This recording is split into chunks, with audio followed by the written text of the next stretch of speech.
फिर गांव आई बहू। हाय रे, वो कल मुही फिर आने वाली है।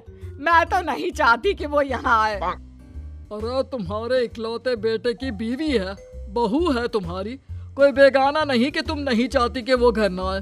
अरे उसका घर है ये।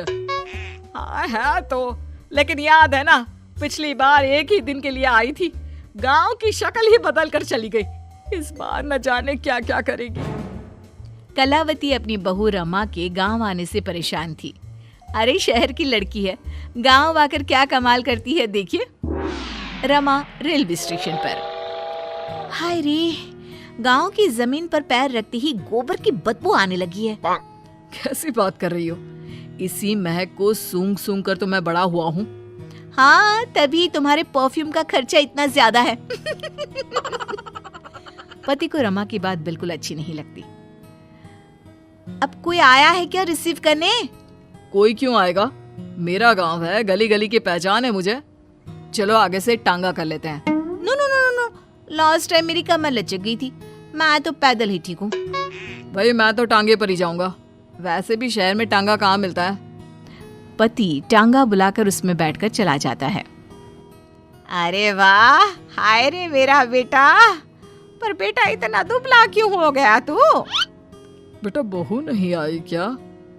अच्छा ही तो है ना नहीं आई, आती तो बस अपनी शेखी झाड़ती रहती शहर की सारी। मुझसे नहीं होता, अभी आती तो कहती। बस तभी बहू की आवाज जोर से आती है।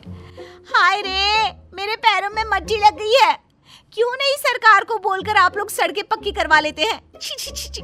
कोई तो मेरे पैर में पानी डाल दो। अरे ये कहां से आ गई?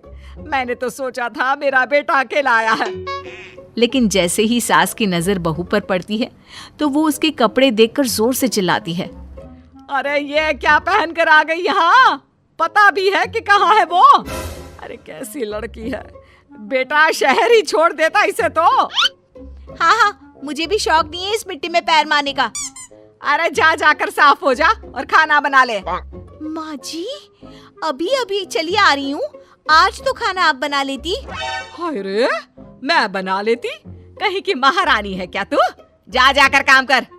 शहर की होगी अपनी, मेरे गांव में मेरी चलती है। हाँ जा। बहू जाकर नहा धोकर किचन में पैर रखती ही है कि जोर से चिल्लाती है। अरे वो गैस चूल्हा कहाँ गया? और सिलेंडर भी नहीं दिख रहा। माँ जी, मेरे पापा ने गैस इसलिए तो दिया था कि मुझे ये मिट्टी वाले चूल्हे में ना खटना पड़े। आपने वो भी हटा दिया क्या? हाँ, क्योंकि गैस का रेट पता है क्या चल रहा है? लकड़ी फ्री की होती है। अरे जा जाकर चूल्हा सुलगा कर खाना बना जल्दी से। अरे जाना, माँ की मदद कर दे आज के लिए। हाँ हाँ, बीवी का गुलाम। सास बहू एक किचन में। सर से पल्ला क्या तेरी नानी आएगी लेने? शादी को 2 साल हो गए, लेकिन लड़की बनी घूम रही है, ना बिंदी ना सिंदूर। अरे लगाया तो है सिंदूर, ये देखिए। बहू पल्ला गिराकर सास को सिंदूर दिखाती है। अब मेरे साज श्रृंगार पर चर्चा हो चुकी हो तो चलिए खाना भी बना ले। आप तो सुबह से ठूस रही होंगी, हम लोग तो अभी अभी आए ना सफर करके। उधर बाहर बेटा और पिता आपस में बात कर रहे थे। क्या है पापा, माँ को कुछ तो समझाइए, कैसी रहती है वो मीरा के साथ? अरे अभी तो शादी हुई है, प्रोफेशनल लड़की है, वो काम ना करे तो हम लोगों का घर ना चले। देख बेटा, तू ये सास बहू के बीच में ना बोले तो ही अच्छा होगा। ये ऐसा रिश्ता है कि कुछ भी कर लो मन मुटाव तो बना ही रहेगा। हाँ वो तो है पापा, लेकिन चलिए देखते हैं। शाम को मीरा स्कर्ट पहन कर आती है। हे सासू माँ, मैं जरा बाहर जा रही हूँ। पास में वो जो मौसी रहती है ना, जो शहर से आई थी अपने पति के इलाज के लिए, उन्होंने घर बुलाया है। कौन वो विमला मौसी? अरे ना ना, उनके घर ना जाना। उनके घर मौसाजी नहीं रहे हैं, 2 हफ्ते पहले ही देहांत हो गया उनका। ऊपर से तू ये फराक पहन कर चली जाएगी। अरे ना बाबा ना। ओहो, फिर तो जाना ही चाहिए, आप भी चलिए ना। ना ना, तेरे जैसे कार्टून के साथ तो मैं कहीं ना जाऊं। बहू मॉडर्न कपड़ों में गांव की मौसी के घर जाती है, जहां सभी घर वाले उसे देखने लगते हैं। अरे ये क्या हो गया, कौन आया है जो सारे ऐसे देख रहा है? माँ, कोई कबूतरी सी लग रही है, देख तो। मौसी के सामने बहू को देखकर वो उसे पकड़कर रोने लगती है। हाय रे बहू, क्या बताए, तेरे मौसा जी नहीं रहे। शहर में तेरे घर पर रहकर मैंने उनका इलाज करवाया, लेकिन मैं बचा नहीं पाई उनको। देखिए मौसी, जो होना था वो तो हो गया, लेकिन अब कैसे चलेगा घर? तभी एक सरकारी आदमी उनके घर आता है। ये विमला देवी कौन है? मैं ही हूँ। कौन है, कहाँ से आए हैं आप?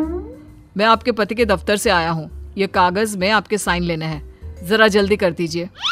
विमला मौसी जैसे ही साइन करने जाती है, बहू रोक लेती है। रुकिए मौसी, कभी भी आंख बंद करके साइन नहीं करना चाहिए। देखिए तो क्या लिखा है पेपर में। अरे बिटिया, हम कहाँ पढ़ना लिखना जानते हैं। जब से ये गए हैं साइन ही तो किए जा रहे हैं। लाइए, मैं पढ़कर देखती हूँ कि क्या है। देखिए मैडम, ये इन लोगों के घर का मामला है। आप ना ही बोले तो ठीक है, इसमें कोई गलत बात थोड़ी ना लिखी है। अरे हम चोर नहीं, सरकारी लोग हैं। जाने दे बहू, कुछ गलत नहीं होगा। अरे पर पेपर पढ़ने में कितना वक्त लगता है, और अगर कुछ गलत नहीं है तो आपको परेशानी क्या है? बहू पेपर छीन कर पढ़ लेती है और फिर, मौसी, इस पे साफ साफ लिखा है कि मौसा जी की जो नौकरी थी, जो आपके बड़े बेटे को मिलनी है, उसे आप अपनी खुशी से इस आदमी को देने को तैयार हैं। हाय रे, ये तो अनर्थ हो रहा था। अब ये जाएगा पुलिस के हवाले। पुलिस आदमी को ले जाती है।